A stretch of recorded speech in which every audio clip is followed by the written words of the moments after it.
General, grande prazer ser recebido pelo senhor aqui no Comando Militar do Leste.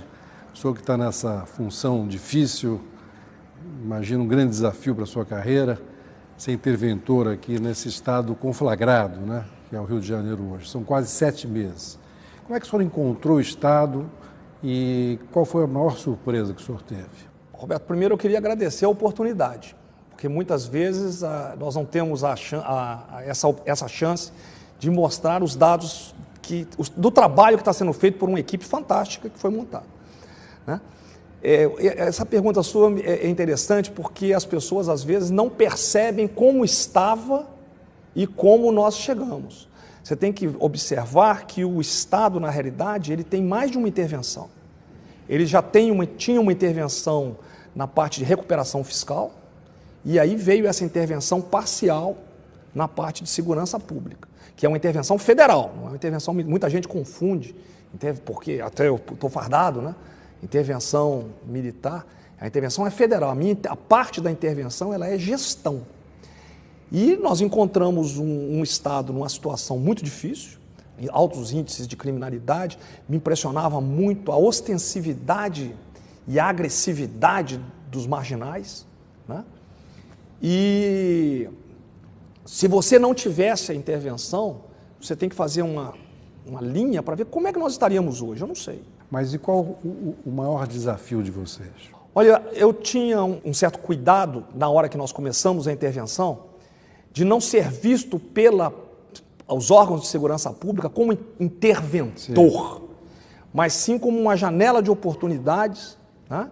E que nós viemos para somar com a expertise e com a credibilidade que a Força Armada traz junto com ela. O senhor fala da Polícia Militar, Polícia Militar, Polícia Civil, SEAP e o Bombeiro. E está havendo uma integração?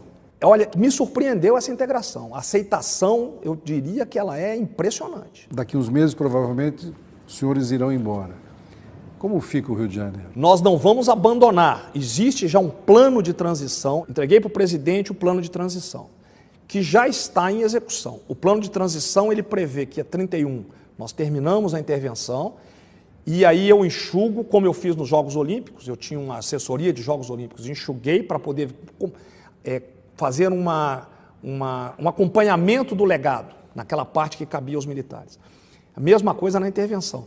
Nós enxugamos e tem uma previsão de até junho do ano que vem, essa equipe vai reduzindo e acompanhando a transição. E nós já estamos preparando essa substituição. E qual é o principal legado que os senhores vão deixar? Isso é interessante, porque as pessoas ficam assim, não, até agora as viaturas não chegaram. Nós estamos comprando 4.000 viaturas. O principal legado é intangível. O principal legado é gestão, é a integração das inteligências. Esse trabalho de inteligência é fundamental, né? Fundamental. Corregedorias, nós fortalecemos as corregedorias. Há poucas semanas atrás, houve uma ação da corregedoria junto com o Ministério Público, foram presos 42 agentes de segurança, vamos dizer assim, né? Então essa corregedoria vem trabalhando, então inteligência, corregedoria, a parte de valorização, isso é muito importante. A valorização dos órgãos de segurança pública como instituições de Estado, sem interferência política nessa parte da segurança. Agora, general, essa questão do crime organizado no Brasil, e falando do Rio de Janeiro, é gravíssima, né? Como é que o senhor vê essa questão? Olha, o crime, hoje em dia, aqui na cidade do Rio de Janeiro, eu não diria que ele é organizado, ele é um amontoado, né? Desorganizado. É um crime desorganizado, mas com uma presença muito ostensiva, né? Uma presença muito ostensiva. O combate a isso aí, basicamente, é a integração, porque fala-se só em inteligência. As inteligências têm que estar integradas. Tem que ter uma troca de inteligência, porque ele extrapola, às vezes, até a fronteira do Estado. A quantidade de fuzis no Rio de Janeiro é imensa, falam em 20 mil, né? Há já uma possibilidade de tirar essas armas mais pesadas? Está sendo feito isso. A inteligência tem trabalhado, junto com as demais, ela tem trabalhado tanto no mapeamento das rotas de entrada, que estão mapeadas, quanto no levantamento de onde tem o armamento para ser combatido e tudo mais. Tem um dado agora que eu recebi que nós batemos esse ano, agora esse mês, um recorde na apreensão de armamentos, foram 843 na série histórica. Armamento, dentre esse recorde, vários fuzis, né? Diversos fuzis. Você tem observado que a Polícia Federal, junto com a Secretaria, com a parte da Secretaria de Segurança Pública, da Polícia Civil, que cuida dessa questão de armamento, que é a Desarme, aqui no Rio, ela tem trabalhado conjunto e semana passada ou retrasada, a Polícia Rodoviária, na entrada do Rio de Janeiro, pegou, eu acho que, se não me falha a memória, 16 fuzis entrando aqui na cidade, uma grande quantidade de munição. O nosso mapeamento tem mostrado que nós temos dado uma forte pancada na logística do tráfico, tá? Do tráfico e da milícia. Né? O senhor não vê no mundo inteiro, o senhor que tem uma experiência internacional grande, o senhor já serviu em vários países, no Timor, nos Estados Unidos, na Austrália, né? O senhor não acha que essa política das drogas está falida? Olha, eu acho que a questão de, se você falar da política de drogas, na minha visão, é uma coisa que tem que ser debatida pela sociedade com muita profundidade. Porque você não pode pegar, às vezes, uma política de um país pequeno e trazer para dentro do Brasil, que tem dimensões continentais e que os impactos podem ser diferentes.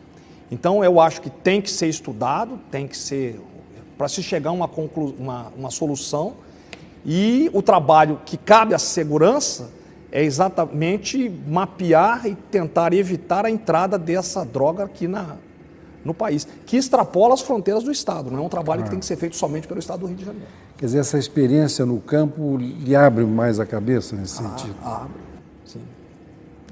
Não? Porque muitos jovens, né, crianças até...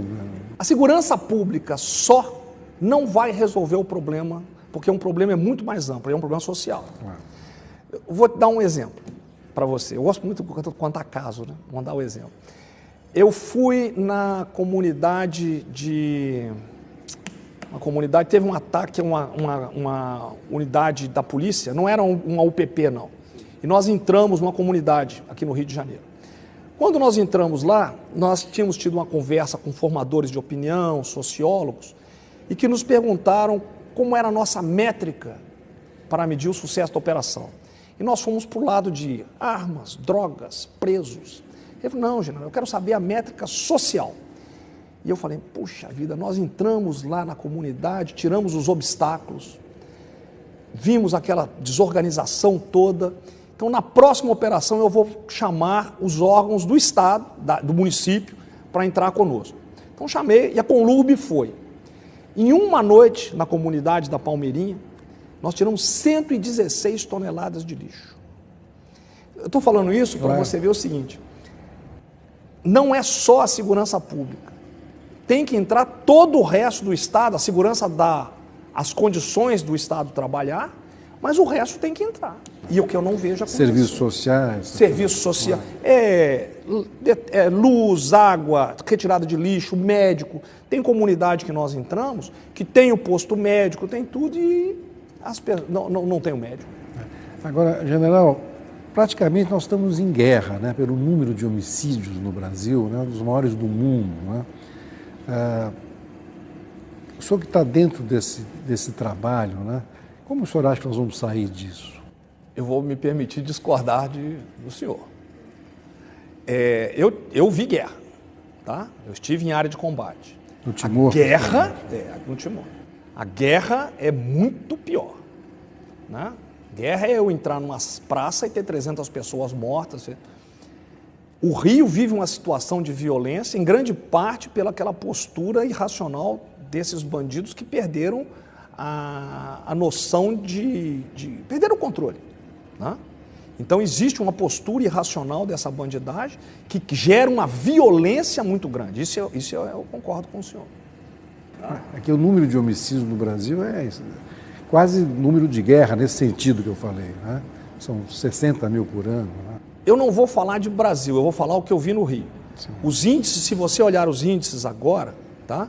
Eles estão numa descendente constante, todos os índices. Né? Essa descendente foi conseguida basicamente porque eu não comecei ainda a aplicar o recurso que eu recebi. No final desse mês agora, eu devo fechar as licitações no valor total de 580 milhões. O que nós fizemos? Nós fizemos gestão e liderança, trabalhamos em cima de gestão e liderança. Com o planejamento que foi feito, você consegue reduzir os índices. Não só aqui, como se os outros estados se fizerem também. Qual é a sua opinião sobre afrouxar a população em ter mais armas?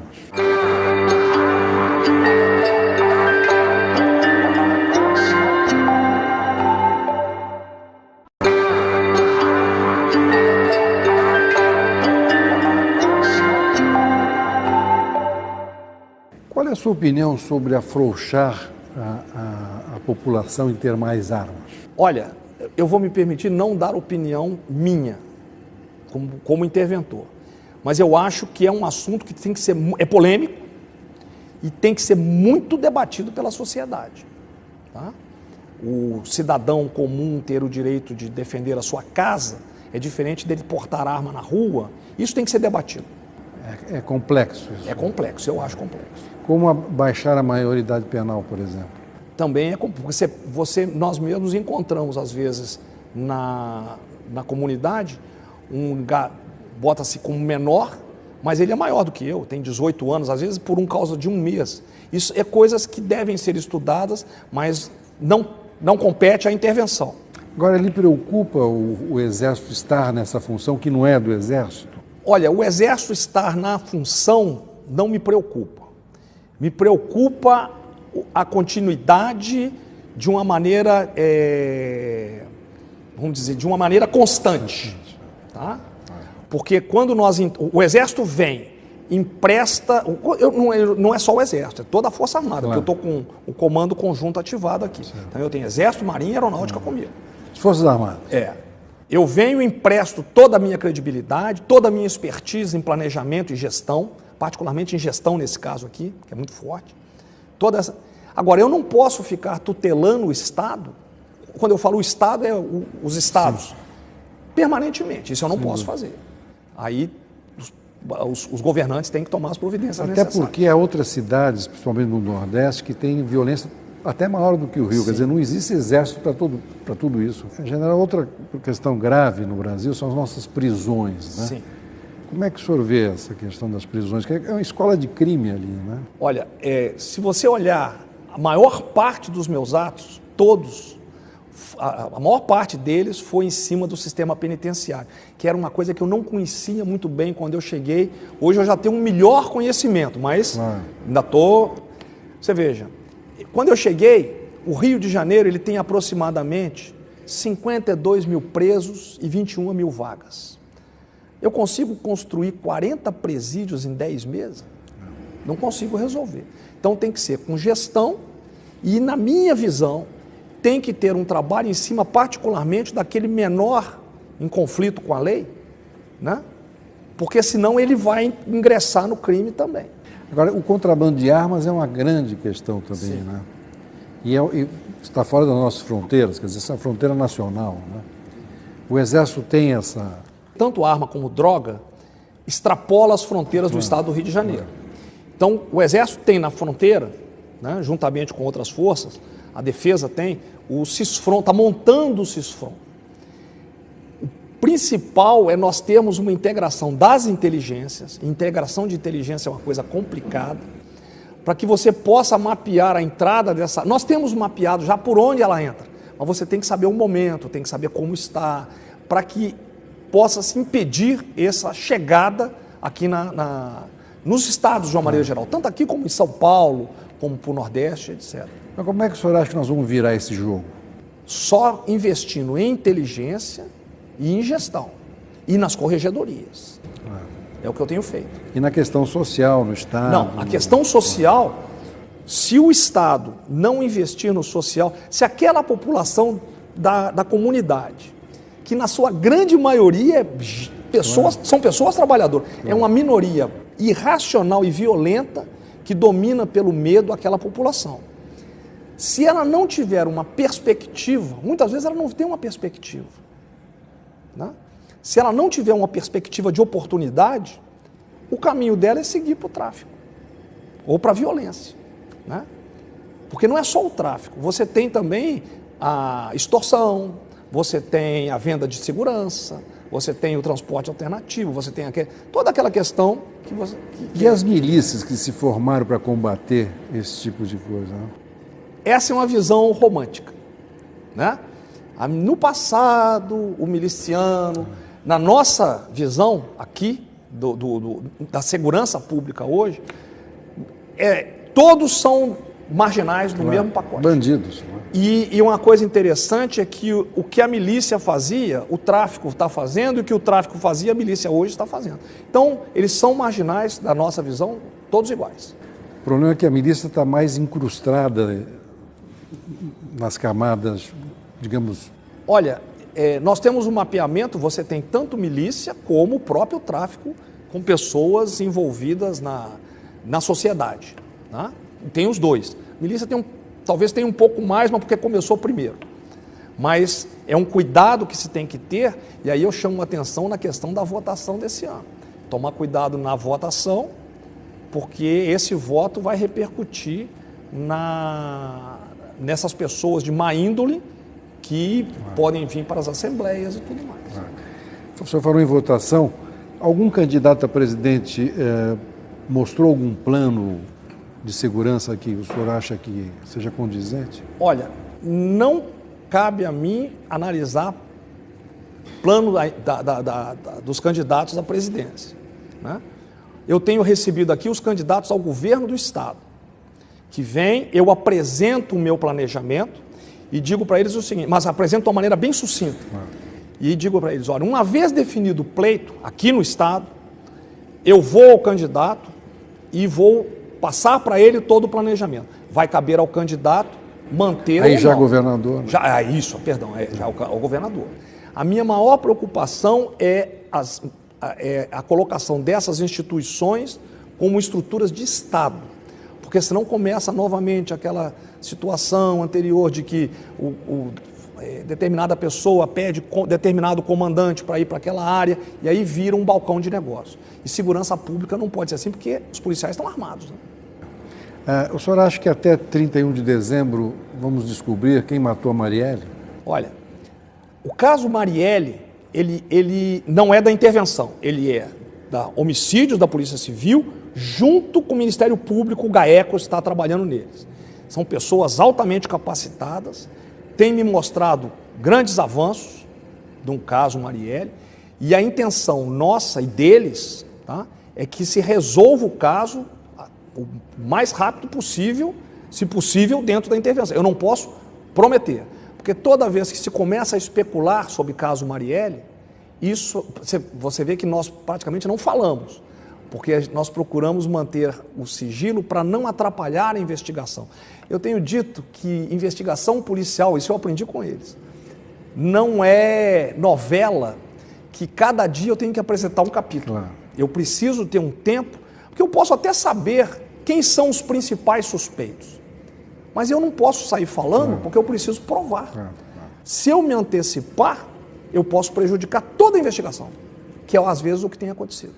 O senhor disse que gosta de contar a história, algum fato assim que tenha lhe comovido mais, que tenha lhe chamado mais atenção nesses meses todos?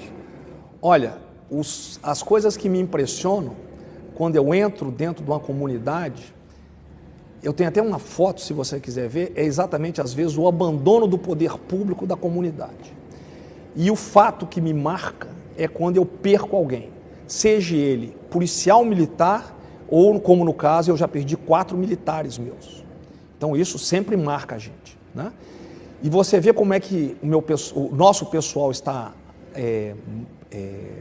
imbuído da missão, da responsabilidade. Eu tenho falado isso muito para a polícia. Eu quero, no final, deixar uma polícia... Quando eu falo polícia, é todo o órgão de segurança. Deixar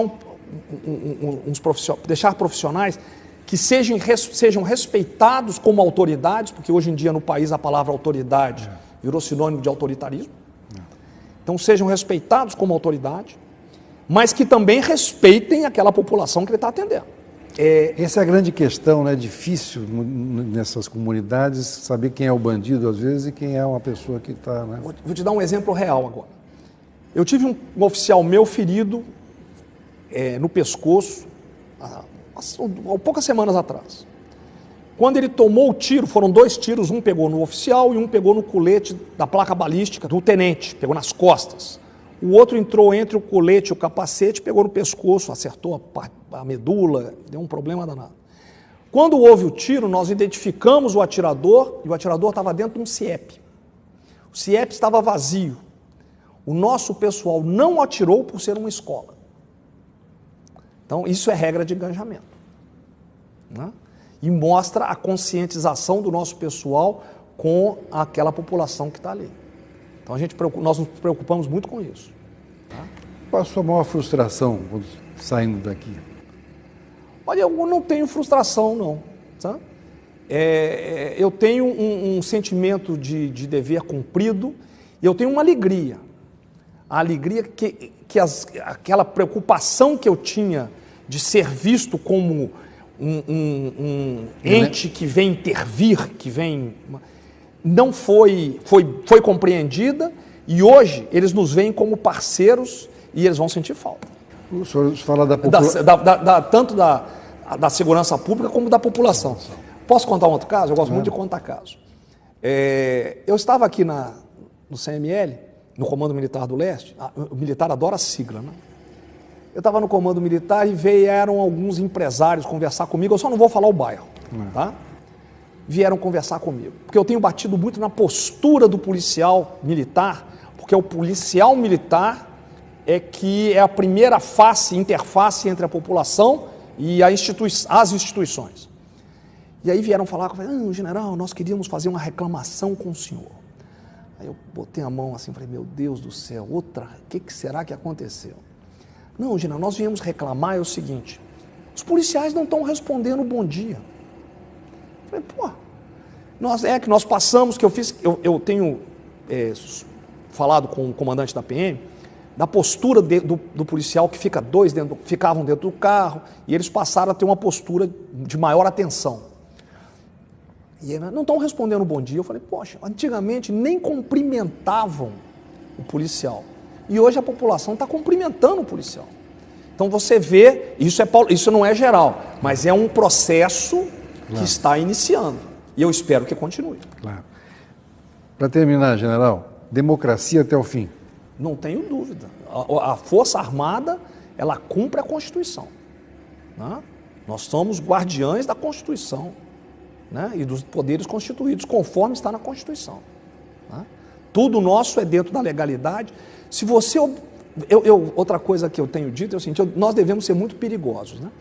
Porque o que criaram de observatório em cima da intervenção como um todo, é uma coisa impressionante. Eu tenho observatório do TCU, da Câmara dos Deputados, da Assembleia, da Universidade Federal do Rio de Janeiro, da UERJ, né? Da Estadual do Rio de Janeiro. Estão controlados, né? Estão controlados. Todo mundo observando, né? Todo mundo observando. E a surpresa que nós temos é que a Câmara, todos eles têm nos elogiado, né? Têm elogiado o trabalho da intervenção. Muito obrigado. E eu é que agradeço a oportunidade, né? Pena que temos pouco tempo, teríamos tantos assuntos ainda. É muito complexo e vasto o assunto. Mas eu é que agradeço a oportunidade. Muito obrigado. Obrigado. O prazer é todo meu. Fechou?